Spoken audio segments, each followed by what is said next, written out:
Hi everyone, তোমাদের সকলকে স্বাগত আমার এই নতুন ভিডিওতে। আজকে আমি একটি নতুন একটা সিরিজের আলোচনা করব। সিরিজটা জাস্ট আমি দেখে উঠলাম, বাট এখনও রেসটা আমার এই মস্তিষ্কের মধ্যে আছে। কেন জানি না এখনও আমি রেসটা থেকে বেরোতে পারছি না। এই সিরিজটার নাম হচ্ছে রক, যেটা রিসেন্টলি আমাজন প্রাইমে রিলিজ করেছে। এবং এই ওয়েব সিরিজে আছে আমাদের সবার প্রিয় আলি ফজল, তারপর আছে সোনালি বেন্দ্রে এবং খুবই একটা, এবং এই সিরিজের যে ডিরেক্টর তার নাম হচ্ছে প্রমিত রয়। তার আগে যে পাতাল লোকের মতন এরকম একটা ডার্ক ওয়েব সিরিজ যে বানিয়েছে, এবং তার আগে বানিয়েছিল খুব সুন্দর দুটো সিনেমা, যার নাম হচ্ছে পরি। আমার তো খুব একটা ভালো লেগেছে ওই সিনেমাটা। এবং তারপরে অনুষ্কা শর্মাকে নিয়ে একটা স্পোর্টস ড্রামা একটা করেছিল, নামটা ঠিক মনে পড়ছে না। যাই হোক, এবার এই সিরিজে চলে আসি যে এই সিরিজটা দেখে আমার কীরকম লাগলো। এই সিরিজটা বলতে গেলে একটি দুর্দান্ত, মানে ম্যানিফেস্টিক এবং হচ্ছে কি বল, মানে ফ্যান্টাস্টিক একটা ওয়েব সিরিজ।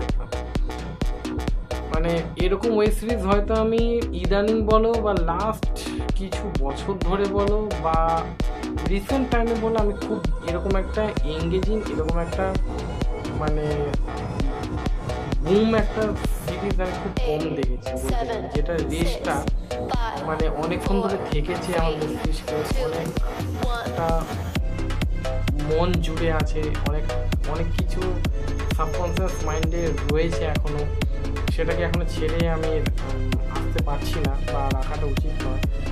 তো এই সিরিজটা কেমন সেটাকে বলে নিই। এই সিরিজের গল্পটা হচ্ছে যে একটি ছেলে এবং একটি মেয়ে, যে একটি রেডিও স্টেশনে একটা প্রোগ্রাম করতে যাবে। তো সেখানে হঠাৎই এবার তাদের, এবার আমি বলে রাখি যে এই গল্পটা কীরকম হয়েছে। গল্পটা হচ্ছে যে একটা ছেলে এবং একটি মেয়ে, তারা ভাই বোন, রেডিও স্টেশনে যাচ্ছে একটি প্রোগ্রামিংয়ের জন্য।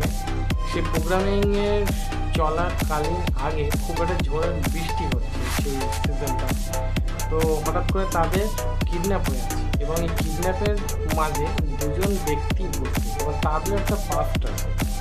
তারা কেন এই সিরিজটা বা কেন তারা সেই জিনিসটা করছে, কিডন্যাপিং করছে, কিডন্যাপ হওয়ার পরে তারা কি করবে, কেনই বা করবে, তাদের মস্তিষ্কে কি আছে, এটার মধ্যে কি তাদের কোনো ফ্যামিলি কোনো কানেকশন আছে কি না, সেটারই এবার ইনভেস্টিগেশনের জন্য আসবে আলি ফজল। তো লাস্টের কি হবে, কেন হবে, কোথা থেকে হবে, সেটাই দেখার জন্য তোমাদের দেখতে হবে রক।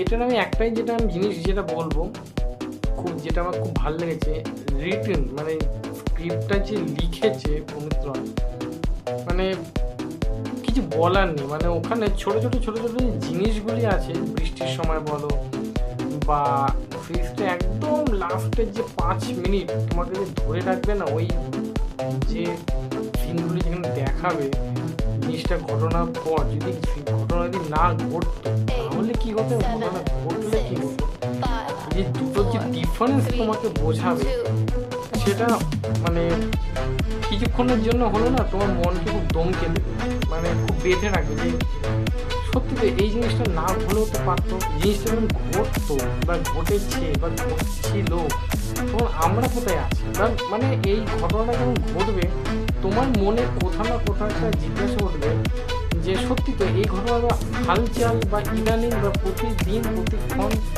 এই ঘটনাগুলি তো আমাদের আশেপাশে তো হয়ে যাচ্ছে। তো সেই জিনিসগুলি হচ্ছে যখন, আমরা কোথায় আছি, কীভাবে আছি, এই কেন আমরা তাকে আটকাতে পারছি না, এত কিছু আমাদের প্রোটেকশন থাকা সত্ত্বেও। এই যে ছোটো ছোটো জিনিসগুলো দেখিয়েছে, এবং আলি ফজল যেভাবে ইনভেস্টিগেশনগুলি করেছে, ছোটো ছোটো পয়েন্ট দেখিয়ে তাকে সাসপেন্ড করছে, কিন্তু তার ইনভেস্টিগেশনের যে একটা ফোর্স বা তার যে একটা চাপ, কিন্তু তাকে শেষ পর্যন্ত তাকে দেখতে হবে এই দুর্ঘটনাগুলি যে ঘটল বা ঘটছে, তাদের মানে কি হচ্ছে, তাদের পারিবারিক কি অবস্থাটা হচ্ছে। এবার একটা সিন আমি না বললেই নয়, যখন ভার্ডিক্ট দেওয়া হয়ে যাবে, ভার্ডিক্টের পর ছেলে এবং মায়ের যে মানে ছেলে এবং মেয়েটার যে মা বাবা তারা কোর্টরুমে অনেকক্ষণ ধরে বসে থাকে। সেখানে ক্যামেরাটা পেছনে অ্যাঙ্গেল দিয়ে বসে দেখাচ্ছে যে ঘটনাটা তো ঘটে গেল, যারা ভিকটিম বা যারা ক্রিমিনাল তাদের মস্তিষ্কে বা তারা যে ঘটনাগুলি ঘটাচ্ছে তারপরে যে এফেক্ট তার পরিবারের উপর কী পড়ে সেটা সত্যি আমাদের বোঝা উচিত, এবং সেটা একটা ট্রমা বা একটা খুব মনে দাগ কেটে যায় আমাদের।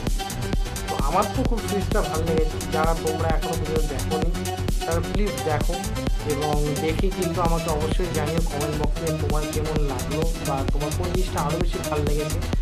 এবং দয়া করে যারা আমার এই চ্যানেলে আসছো লাইক করো, শেয়ার করো প্রচুর পরিমাণে, এবং কমেন্ট করো যারা যারা তোমরা আমার এই রুম মুভি রিভিউ যে দেখছো ভিডিওগুলি, এবং অবশ্যই সাবস্ক্রাইবটা করে দিও। থ্যাংক ইউ, গুড নাইট, আবার অন্য কোনো ভিডিও